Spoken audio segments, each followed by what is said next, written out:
இதுதான் நந்தவனம்.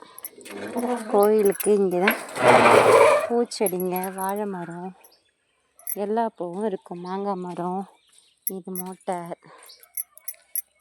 ஃபுல்லாக இயற்கையாக தான் இருக்கும்.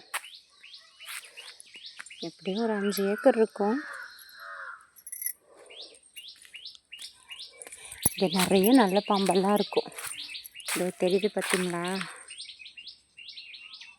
அதுதான் நாகலிங்க பூ மரம்.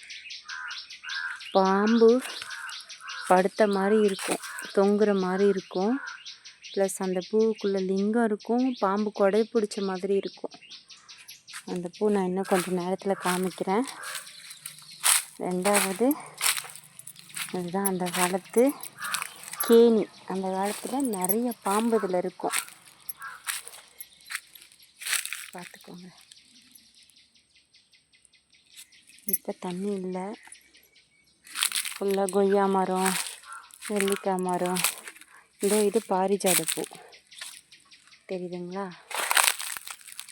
தென்னை மரம், தேக்கு மரம், பலா மரம் நிறைய இருக்கும்.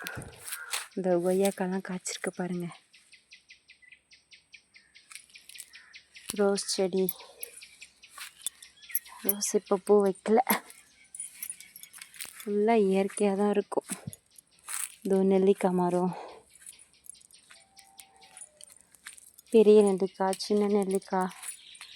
இதோ அழகு பூச்செடி, இன்னும் பூக்களை மொட்டாக இருக்குது.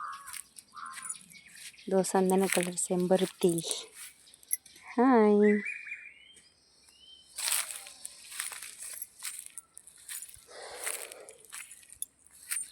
ஓகே காய்ஸ், பார்த்துக்கோங்க. நான் சின்ன வயசில் இந்த இடத்துங்களெல்லாம் ஜாலியாக கூட்டாஞ்சோறாக்கி விளையாண்டுருக்கோம். நிறைய மலரும் நினைவுகள். ஃபஸ்ட்லாம் இது ஃபுல்லாக முள்ளு செடியாக இருந்துச்சு. கணக்குப்பல் ஐயா தான் சிவனடியார்களை வச்சு க்ளீன் பண்ணி இந்த செடிங்கள்லாம் வச்சாங்க. இவ்வளோ மரமாக அவங்க நட்டது தான். சிவனடியார்கள் ப்ளஸ் கணக்குப்பல் ஐயா. என் தம்பிங்களும் இதில் ஒரு பார்ட்டாக இருந்திருக்காங்கன்னு சொல்கிறது எனக்கு ஒரு பெருமை தான் இதில்.